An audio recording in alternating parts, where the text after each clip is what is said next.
Marcus Holloway built his empire on precision. $300 million in pharmaceutical patents. A mansion in Greenwich with 18 rooms he never entered. A reputation for turning failing drug companies into billion-dollar acquisitions.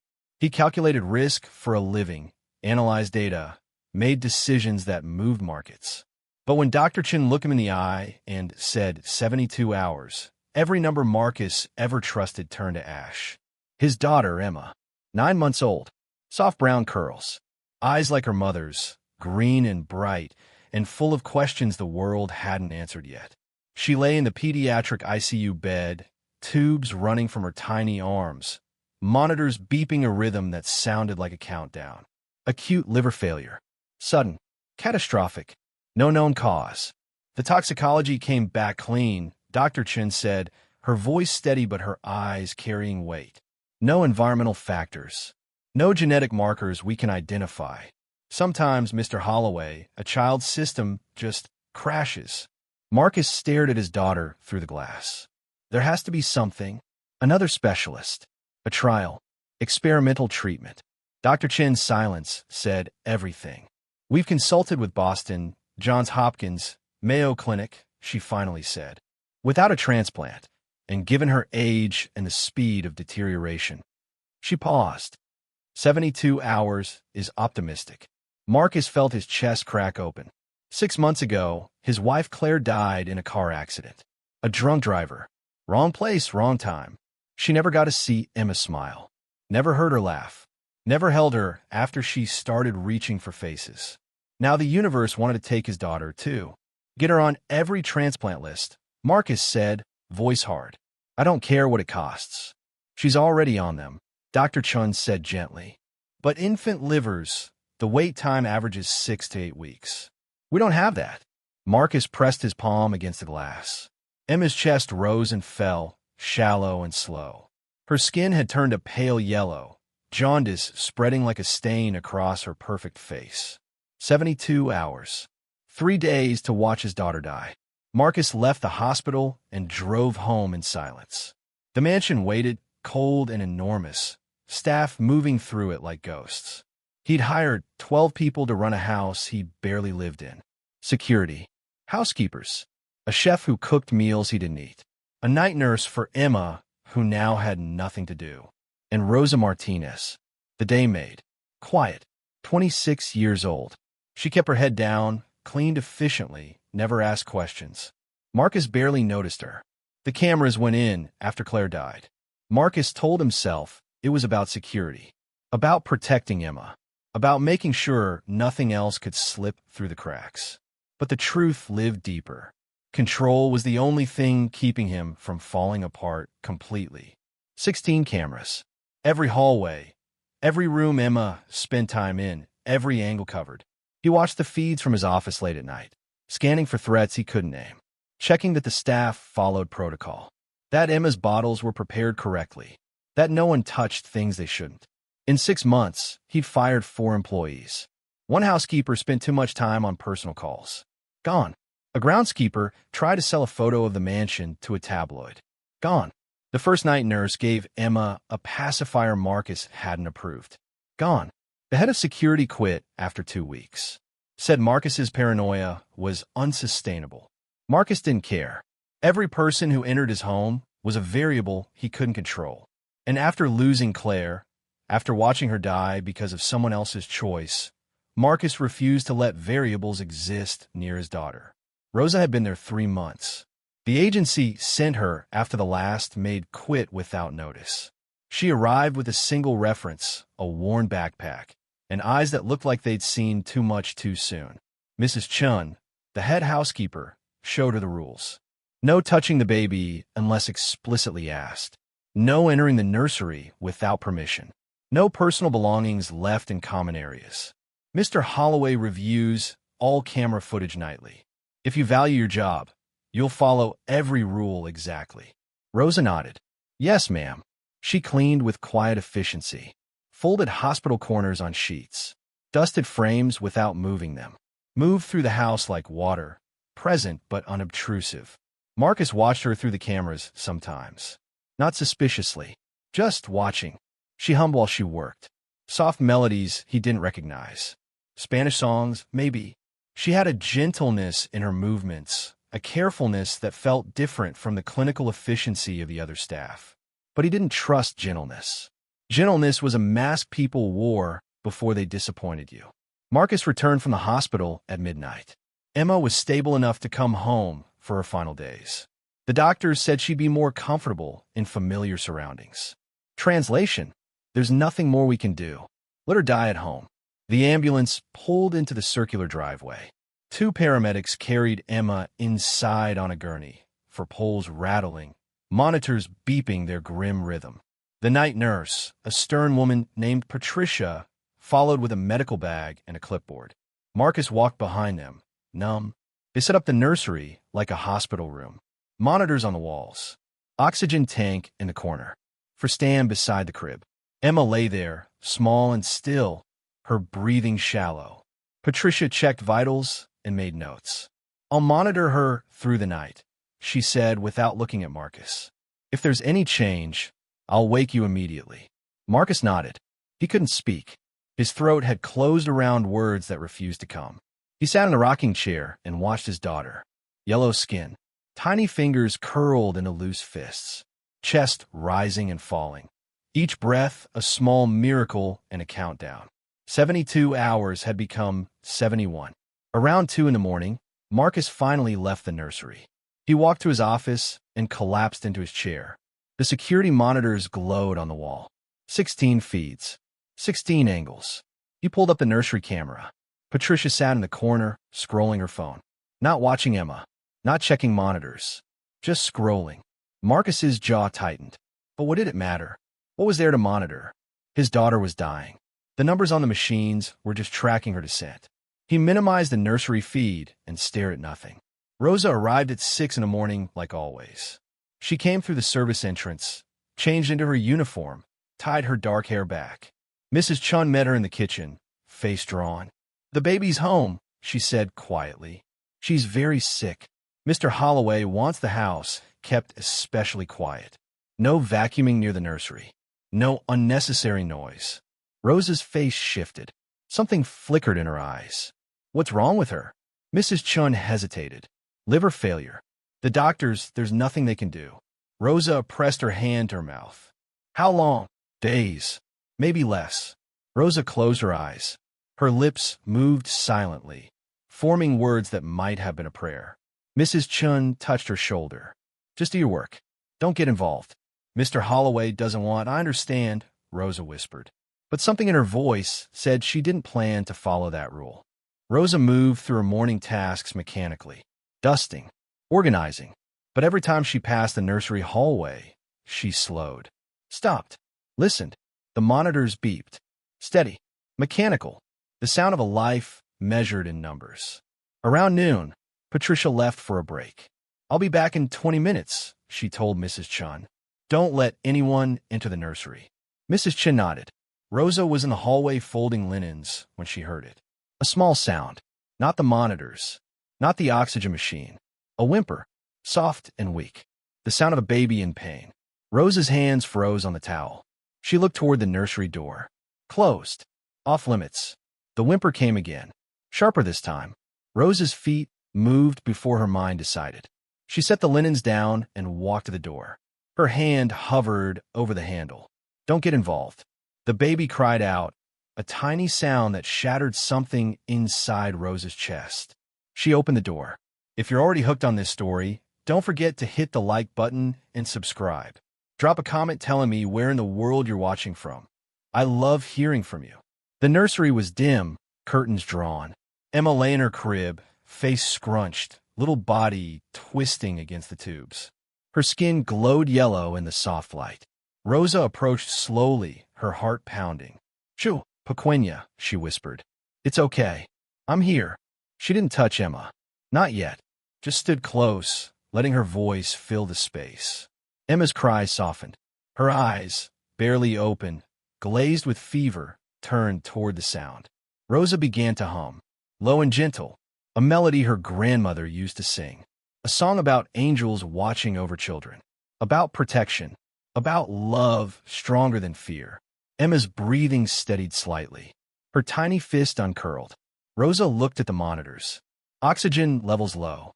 Heart rate elevated. Liver enzymes. She didn't understand the numbers, but the red warnings flashing on the screen said everything. This baby was dying, and no one was here. Rosa's throat tightened. She thought of her own daughter, Sophia, 3 years old when the fever came. Meningitis. The doctors in the rural clinic tried everything, but by the time they got her to the city hospital, it was too late. Rosa held Sophia through her last night, sang to her, prayed, begged God for more time. God didn't answer. Sophia died at sunrise, and Rosa's world ended with her. That was 2 years ago. She came to America to escape the memories, to work, to survive, to forget. But standing in this nursery, looking at Emma's yellow face and labored breathing, Rosa remembered everything. No, she whispered. Not again. Please, not again. She reached into the crib slowly and placed her hand on Emma's tiny chest. Felt the heartbeat beneath her palm. Fast. Irregular. Fighting. I won't let you go, Rosa whispered. Not without trying. Patricia returned 15 minutes later and found Rosa standing by the crib, hand on Emma, humming softly. What are you doing? Patricia snapped. You're not authorized to touch her. Rosa pulled her hand back. She was crying. Get out, Patricia said coldly. Now. Rosa left without arguing. But as she walked down the hallway, something inside her solidified. She wasn't going to let this baby die. Not if there was anything she could try. That night, Rosa didn't go home. She told Mrs. Chen she'd stay late to finish deep cleaning the guest wing. Mrs. Chen nodded absently. But Rosa wasn't cleaning. She was in the library, door closed, laptop open, researching. Acute liver failure in infants. Causes. Treatments. Survival rates. The medical sites said the same thing the doctors told Marcus. Without a transplant, survival was nearly impossible. But Rosa didn't stop there. She searched in Spanish. Found forums, parent groups, alternative medicine sites, traditional healers. And then she found it. A study from a small university in Mexico. A case of pediatric liver failure treated with a combination of herbal therapy and intensive nutritional support. Milk thistle, dandelion root, specific amino acids. The child survived. Rosa's hands trembled as she read. The study was small, not peer-reviewed, dismissed by mainstream medicine as anecdotal. But the child lived. She kept searching, found 3 more cases, different countries, different methods. But the common thread, aggressive natural detoxification combined with immune support. The doctors said there was nothing they could do. But maybe there was something she could do. Rosa closed the laptop and sat in the darkness, her heart racing. This was insane. She was a maid, not a doctor, not a nurse. She had no authority, no training, no right. But she had something those doctors didn't. She had nothing left to lose. Rosa arrived at 5:30 the next morning, an hour earlier than her shift started. She carried her worn backpack, heavier than usual, filled with things that would get her fired if anyone found them. Milk thistle tincture, dandelion root tea, liquid vitamins designed for infant immune support, a small mortar and pestle. Notes she'd written in careful Spanish about dosages, timing, prayers. Her hands shook as she changed into her uniform. This is crazy. You'll lose your job. You could hurt her. You're not a doctor. But then she thought of Sophia's face, the way her daughter's eyes dimmed in those final hours, the helplessness that carved itself into Rosa's bones and never left. She couldn't watch another child die without trying. Rosa waited until Patricia took her morning break. The night nurse always disappeared for exactly 30 minutes at 7 a.m., grabbing coffee in the staff kitchen and scrolling her phone. The moment Patricia's footsteps faded, Rosa moved. She slipped into the nursery, closing the door softly behind her. Emma lay in her crib, monitors beeping their steady warning. The yellow in her skin had deepened overnight. Her breathing was more labored. 60 hours left. Maybe less. Rosa set her backpack on the floor and knelt beside the crib. Hola, pequeña, she whispered. I know you don't know me, but I'm going to try to help you. Por favor, God, let this work. She prepared everything the night before. Mixed the tinctures according to the study's specifications. Diluted them for an infant's weight. Calculated dosages 3 times to be sure. The first dose was milk thistle, a liver detoxifier. Just 3 drops mixed in a half an ounce of breast milk she'd found stored in the nursery fridge. Rosa lifted Emma gently, supporting her head. The baby's eyes fluttered open, unfocused and dull. "It's okay, Mia Moore. This will help. I promise." She brought the bottle to Emma's lips. The baby resisted at first, turning her head weakly. But Rosa persisted, patient, gentle, letting drops touch Emma's tongue until instinct took over. Emma drank. Slow, difficult, but she drank. Rosa's eyes filled with tears. "Good girl. That's it. Keep going." When the bottle was empty, Rosa held Emma upright against her chest, rubbing her back in small circles. She hummed that old song again, the one about angels.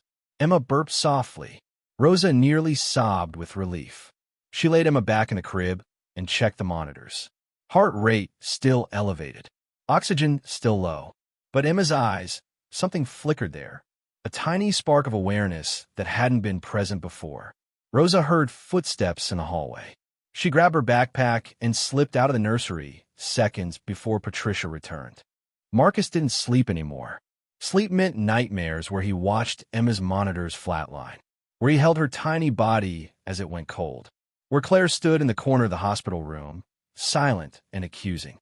"You couldn't save me. Now you can't save her either." So he stayed awake, sat in his office, stared at the security feeds. The nursery camera showed Emma in her crib, Patricia in the corner reading a magazine. Nothing changed. Nothing improved. Marcus watched the clock. 58 hours. 57. 56. Around 8 a.m., he noticed something strange.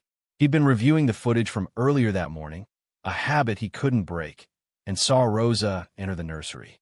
Alone. No Patricia. No permission.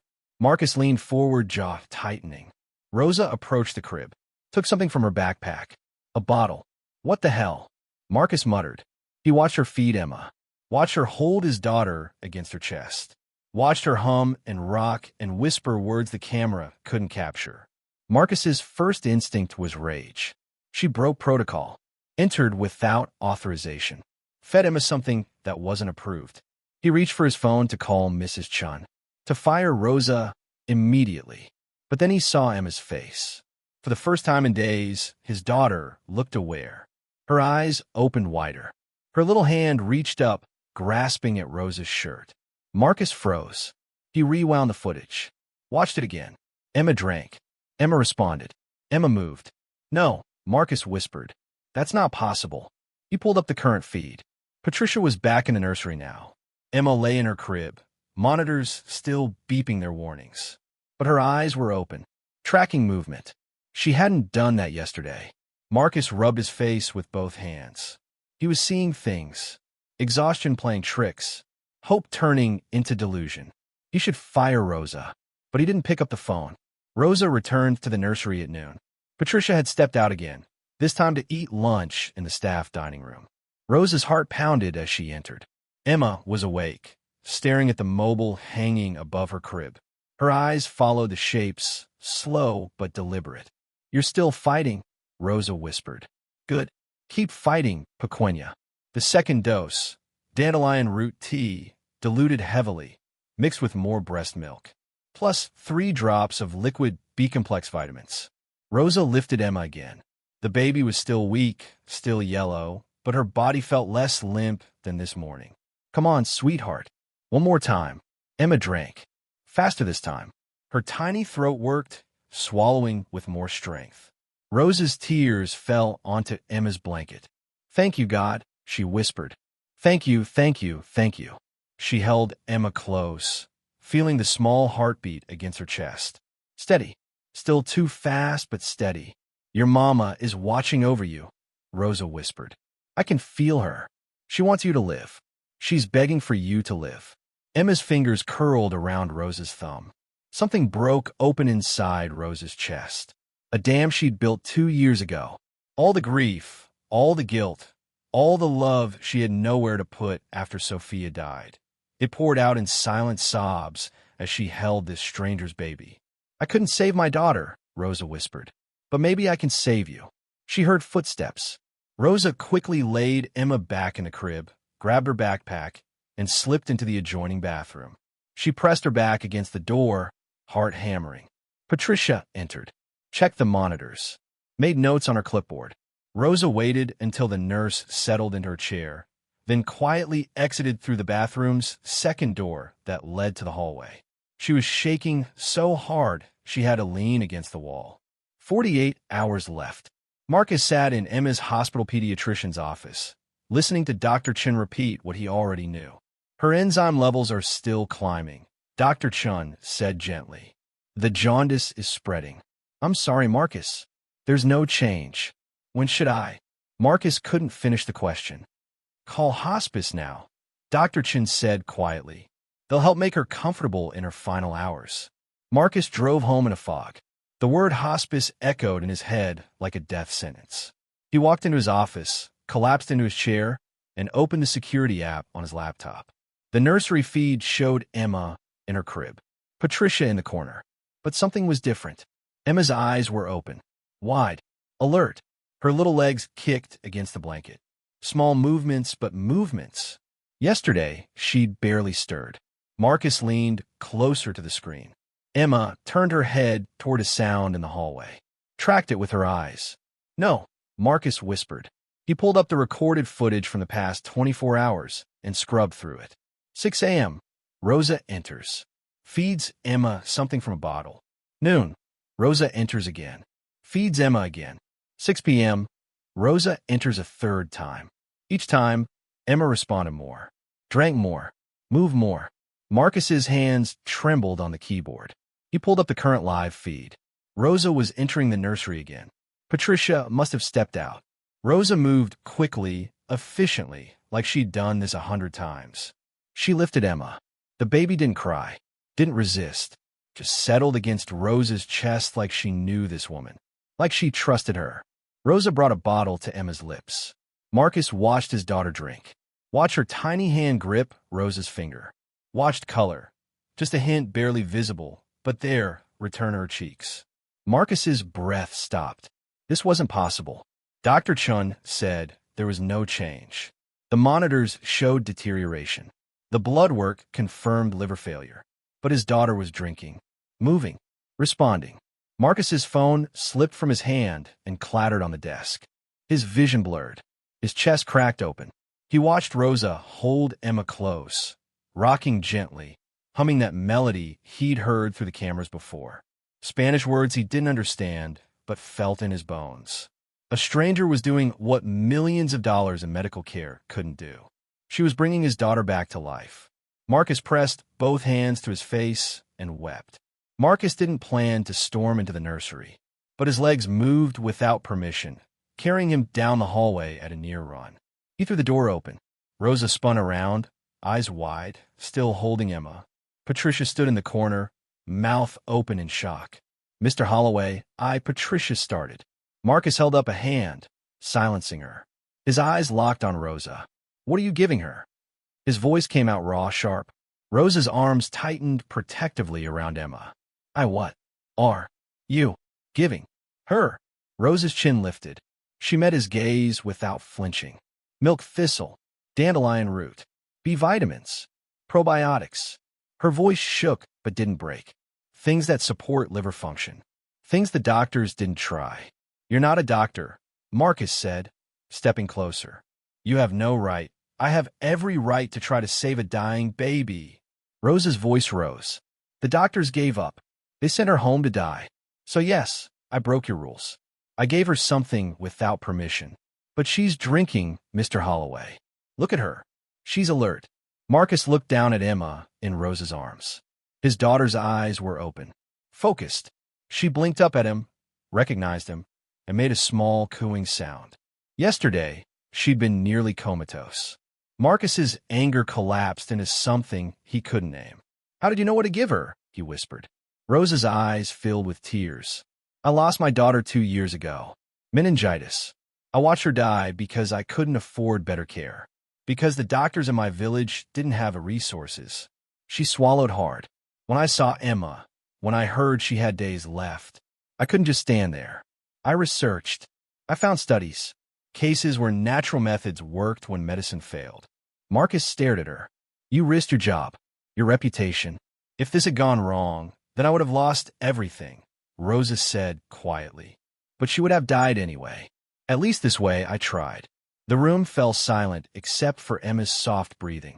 Patricia cleared her throat. Mr. Holloway, should I call security? Marcus looked at Rosa, at the way she held Emma with such gentleness, at the tears streaming down her face, at the fierce, desperate love in her eyes. Love for a child who wasn't even hers.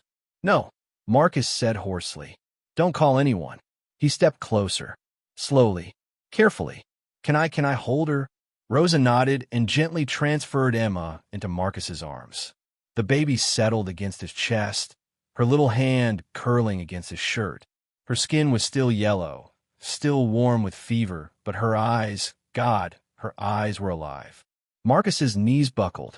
He sank into the rocking chair, clutching Emma to his chest. How long have you been doing this? He asked, voice breaking. Since yesterday morning, Rosa whispered. Less than 24 hours. And his daughter had gone from nearly comatose to alert, to responsive, to alive. Marcus looked up at Rosa through blurred vision. Don't stop, he said. Whatever you're doing, don't stop.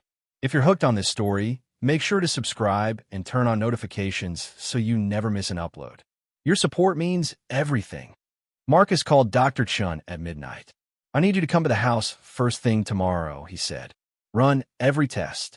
I don't care what it costs. Marcus, we already know. Just come.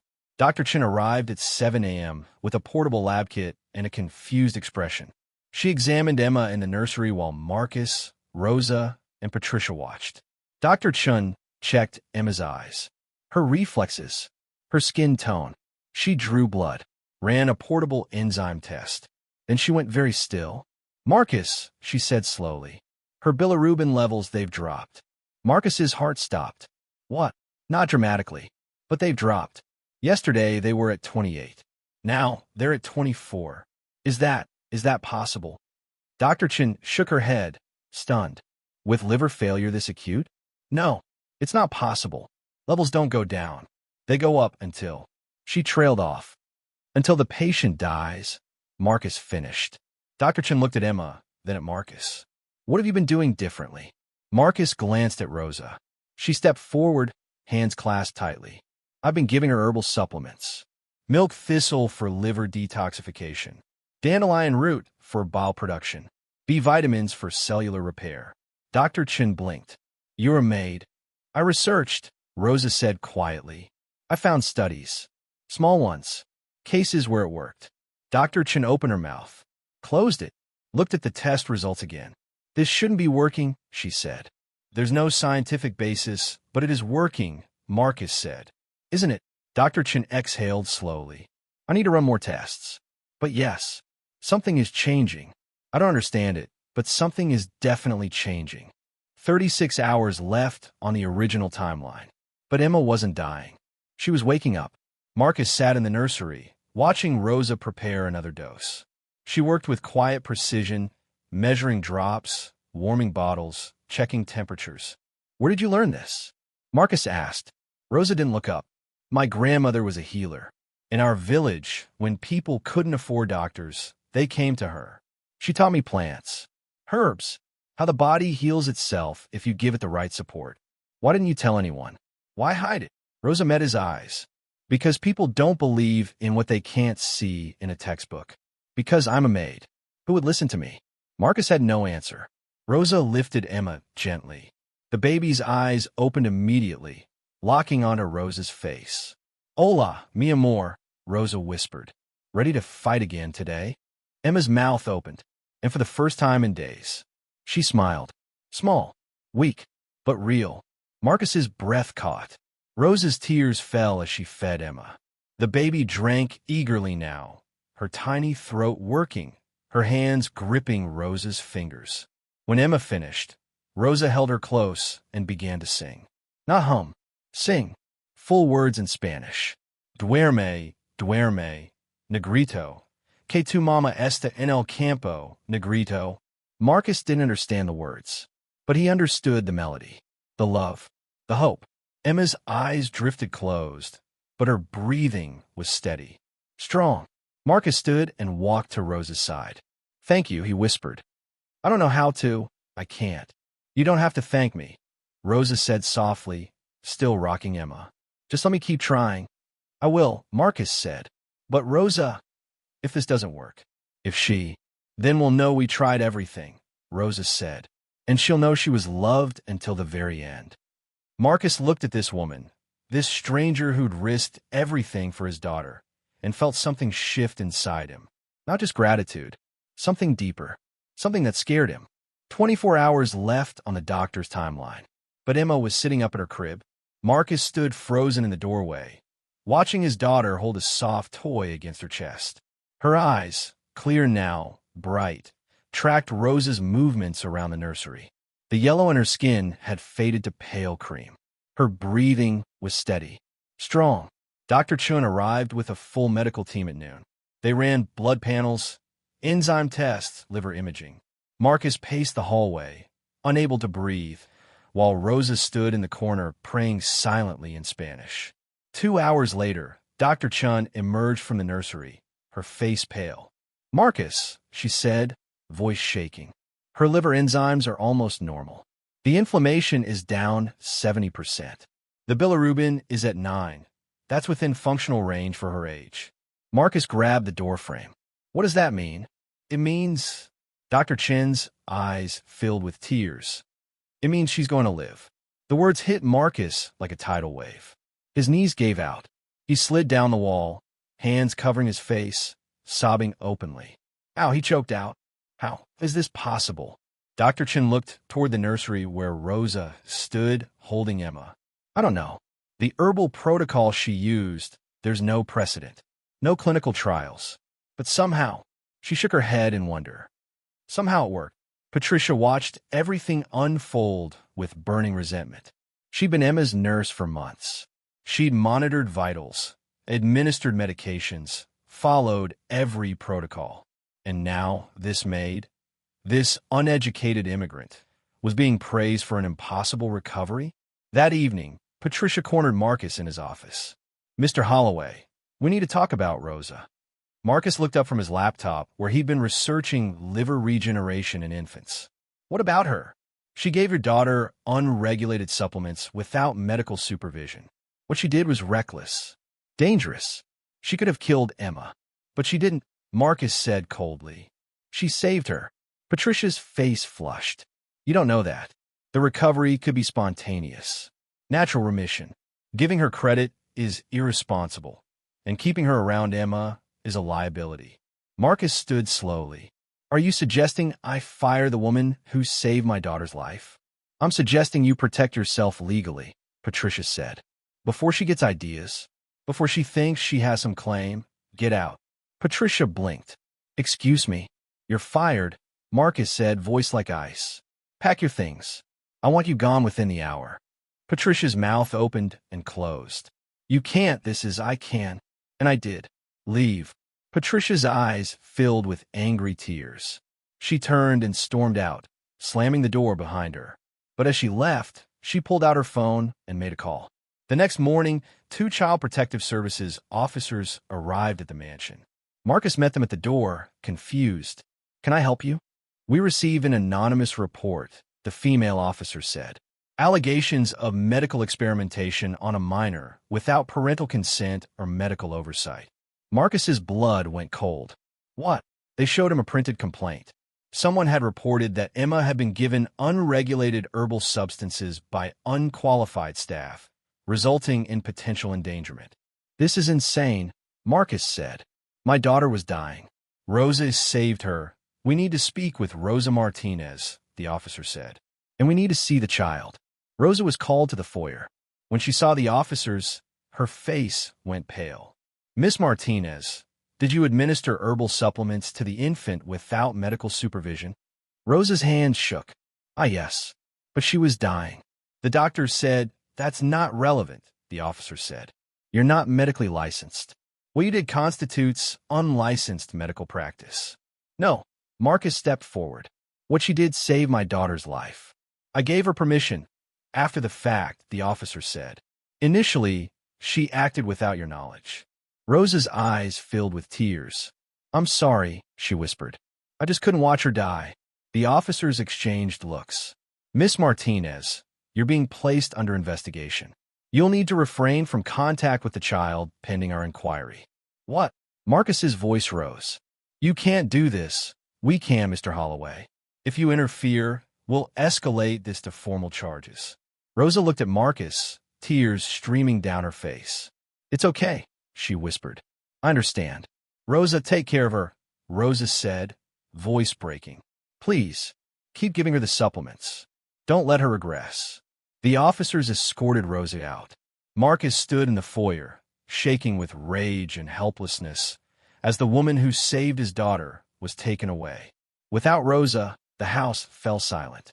Emma cried for her, reached toward the door every time it opened, looking for the woman who sang Spanish lullabies and held her through the worst nights. Within 2 days, Emma stopped drinking her bottles, stopped responding. The light in her eyes dimmed. Dr. Chen came daily, alarmed. Her levels are stable, but her effect is concerning. She's withdrawing. She misses Rosa, Marcus said quietly. Then bring her back. I can't. CPS won't allow contact. Marcus tried everything. Called lawyers.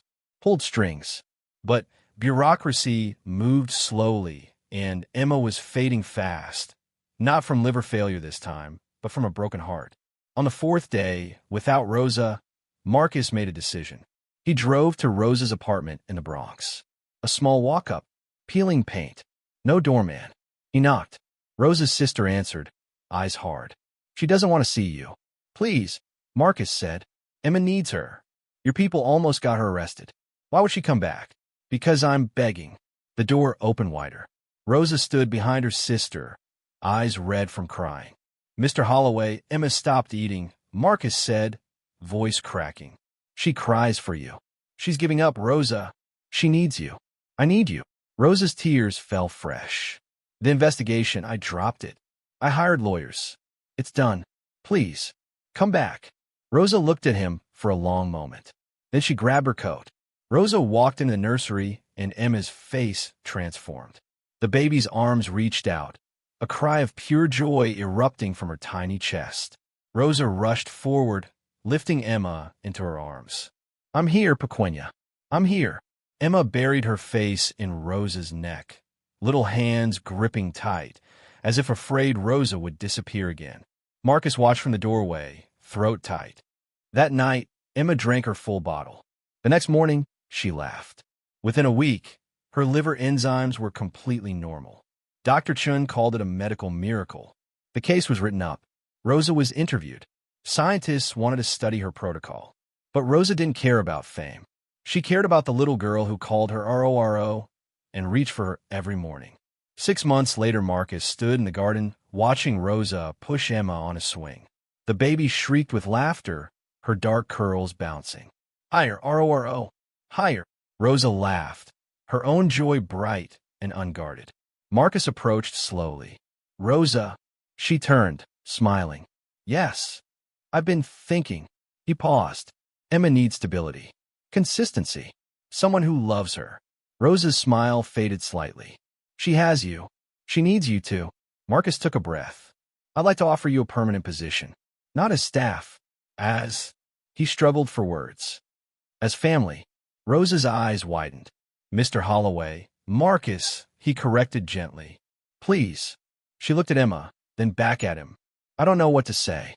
Say yes, he whispered. Say you'll stay. Say you'll help me raise her. Say you'll be the mother she needs, because God knows you already are. Rosa's tears fell silently. Yes, she breathed. Yes. Emma squealed, oblivious, chasing a butterfly across the grass. Marcus watched his daughter run, on legs that were supposed to have failed, on a liver that was supposed to have quit. All because a grieving maid refused to accept impossible. All because love didn't need permission. It just needed courage. Thank you so much for watching until the end. If you love this story, Check out the other videos on your screen now. I think you'll really enjoy them. And don't forget to subscribe if you haven't already. See you in the next story.